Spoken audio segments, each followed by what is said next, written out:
సమరం చిన్నారి ఛానల్ ప్రేక్షకులకు స్వాగతం. హాయ్ పిల్లలు, ఎలా ఉన్నారు?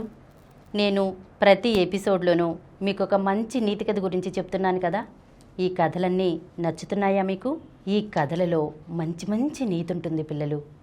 ఆ నీతి మీ జీవితాల్లో చాలా ఉపయోగపడుతుంది. ఈ కథలను మీ ఫ్రెండ్స్ని, బంధువులని, మీకు తెలిసిన వాళ్ళని అందరినీ చూడమని చెప్పండి.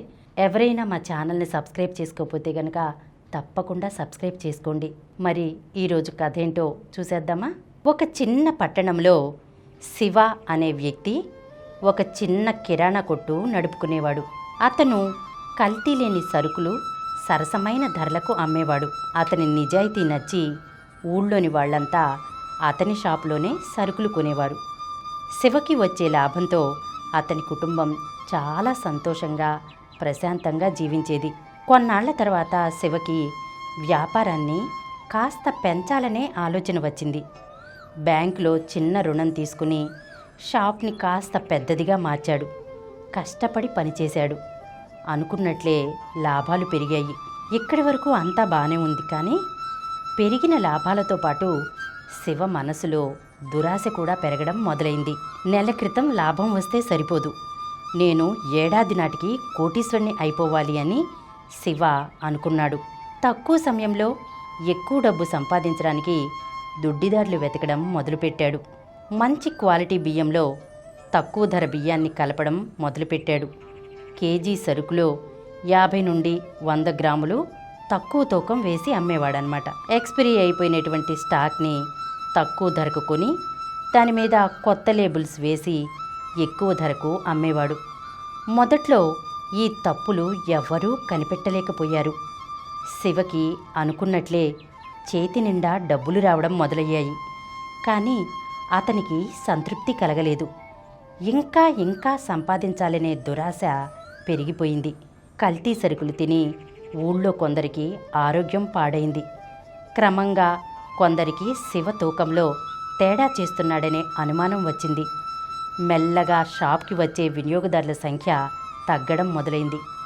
ఒకరోజు ఒక పెద్ద ఫుడ్ ఇన్స్పెక్టర్ సాధారణ కస్టమర్లా వచ్చి శివ షాప్లో సరుకులు కొన్నాడు.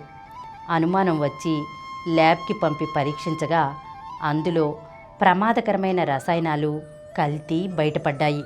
మరుసటి రోజే అధికారులు శివ షాప్పై రైడ్ చేశారు. షాప్ని సీజ్ చేశారు. భారీగా జరిమానా వేసి శివపై కేసు నమోదు చేశారు. ఊళ్ళో ఉన్న పరువంతా ఒక్క రోజులోనే పోయింది. కేసుల నుంచి బయటపడడానికి శివ తన కష్టార్జితంతో పాటు కల్తీ చేసి సంపాదించిన డబ్బు మొత్తాన్ని లాయర్లకు, కోర్టులకు కట్టాల్సి వచ్చింది. చివరకు షాప్ పోయింది. మానవ మర్యాదలు పోయాయి. జైలు శిక్ష పడింది. నిజాయితీగా ఉన్నప్పుడు వచ్చిన ప్రశాంతత, సంతోషం దురాశ వల్ల పూర్తిగా నాశనమయ్యాయి. పిల్లలు, ఈ కథ విన్నారు కదా. ఏమర్థమైంది మీకు ఈ కథ ద్వారా? పిల్లలు, కష్టపడి సంపాదించే కొద్ది ధనమైనా సరే అది మనకు ప్రశాంతతనిస్తుంది. కానీ దురాశతో అడ్డదారుల్లో కోట్లు సంపాదిస్తే ఉన్న ప్రశాంతత కూడా పోతుంది. అందుకే పిల్లలు, దురాశ పనికిరాదు. ఉన్న దానిలోనే చక్కగా, సంతృప్తిగా, ఆనందంగా జీవించాలి. అంతేకాకుండా అబద్ధాలు ఆడకూడదు. నీతిగా, నిజాయితీగా ఉండాలి. సత్ప్రవర్తనతో మెలగాలి. సరేనా?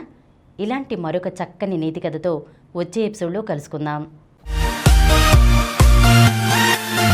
ఈ కార్యక్రమం మీకు ఎంతో నచ్చింది కదా. ఇటువంటి మరిన్ని వీడియోల కోసం అనతి కాలంలోనే 21 కోట్ల వ్యూస్ సాధించిన సమరం ఛానల్స్ సమర్పించు సమరం చిన్నారి ఛానల్కు సబ్స్క్రైబ్ చేయండి, లైక్ చేయండి, మీ ఫ్రెండ్స్కి షేర్ చేయండి. అలాగే ప్రక్కనున్న గంట సింబల్ని ప్రెస్ చేయడం మర్చిపోకండి.